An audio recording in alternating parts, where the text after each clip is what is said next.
to break exactly at the peptide bond, so that we get the B ions, which refer to the part after breakage that is the N terminus, and we get the Y ions that are the C terminal part.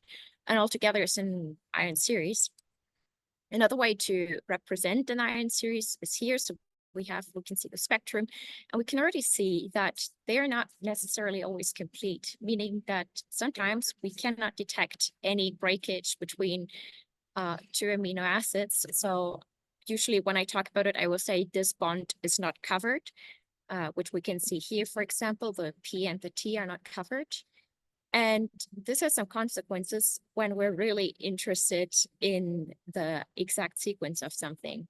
So it means that we cannot really know the order nor the identity of these amino acids there, because it's just a combined mass. So it could also be a TP, or it could be some other amino acids that are modified that together give us the same mass as a proline and a threonine would have.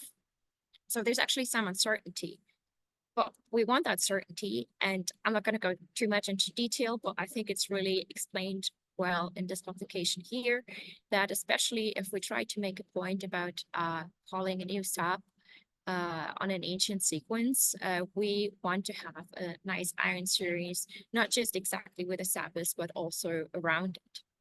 So it really matters for some applications for us. And that's why I was wondering, there's already scoring systems, of course, for the quality of your spectra.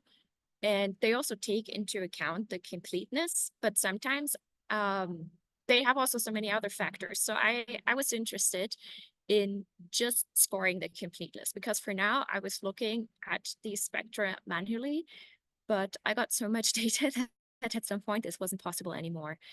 And the approach I have here depends on human readable representation of the ion series.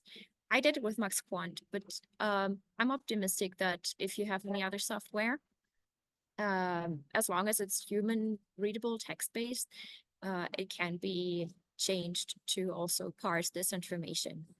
And what we can see here is we have the string. In MaxQuant, it is in the MSMS file, and we don't have a Y1 or Y2, and it starts with a Y3, Y4, and so on. You can also see that, there's, for example, it gives me also the peaks that have water added, so I just treat them as if they were the ion without water. For the ion series, I for now don't really care about these small modifications.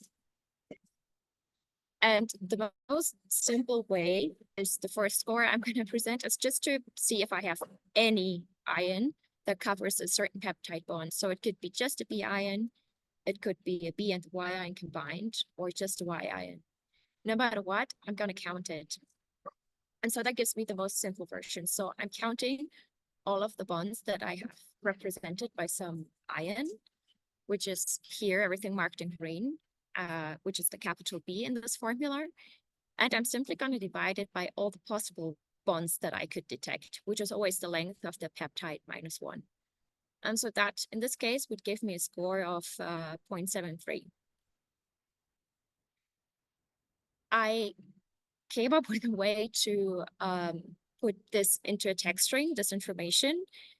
I am curious if there is actually already a notation to represent this. So please let me know that I'm going to use that one. But yeah, for now, I'm going to stick with this one.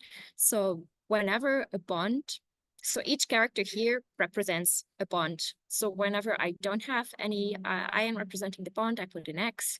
If it's only a B ion, a B. If it's both of them, you will see the capital P. And if it's a Y ion, only a Y. And so now I have, as a text string, an overview of the bonds that are there.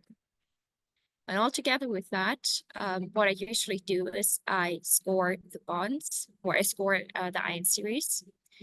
And I can export that by a minimum cutoff score.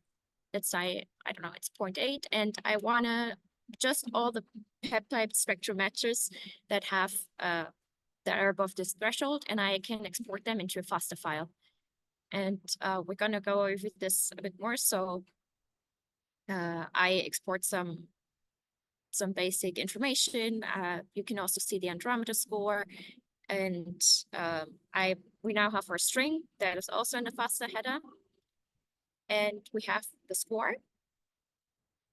And you can also see that there's more scores to it. So we're going to go now into this. I added some options that if you want to, you can relax your score a bit. And I did this because I often observe that the B1 ion or your Y1 can sometimes not be observed. But also their information content is maybe not that important because at the end, they're just the presence of single amino acids. So if you want to, you can relax your score a bit and not count if we don't have coverage for your N-terminus or your C-terminus. And then it's gonna look like this.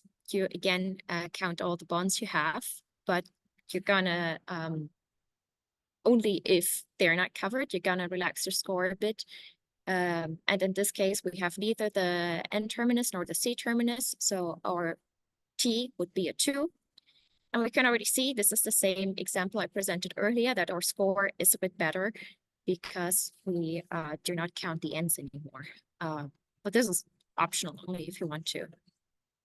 Another option I added, and this is especially useful if you're interested, if your ion series is really complete on both on the B and the Y ions, that you get extra scores for each of them. So if both are together approaching 1, that would be complete coverage. So in this case, we have a bit less than half of it covered, which gives us this score that we see here in the example. And lastly, I just wanted to add a practical example. So what I usually use it for is when I'm already at the stage that I have my alignment, I don't want to go back to manually checking all the spectra anymore. And so what I do is here in this example, we see here, I have the sequences from my PSMs, and we have here the E in white. This is a SAP I was interested in, and I just really wanted to make sure for each of them. I mean, I already filtered them by the score, so of course I had an idea that they are probably good. But now with everything in the header, you can still see here, it's a bit messy, but at the middle, you can see here bonds, and we can check. So it's in this case, the E is in the 3rd position, being PE. I'm here at the third peptide. So we will have to look at the 2nd and the 3rd position in our string here. So this would be the P and the Y. And we can see, okay, it's covered. It's only the end here that the C-terminus, that we don't really have a representation of this peptide bond there. And if you see further, this is reflected again in the scoring system. The score is not perfect, but if we have the relaxed score that doesn't account for the ends, we actually have a perfect score, and so on. And you can also see here now in the header directly that roughly half of it comes from the B ions and a bit more of it comes from the Y ions, and thus there must be some overlap, which we saw. And yeah, this is an example how I usually use it, what I developed it for. It'll be soon on GitHub. I'm making it user-friendly because for now it has been only for me and for my needs, but I want to make it a bit universal. If you're interested, I'm happy to share my scripts already with you and explain anything that wasn't clear. And with that, I'd like to thank you for your attention. Let me know if you have any question. And I'd really like to thank my colleagues in Barcelona and also my colleagues from my Marie Curie PG network that helped me develop this.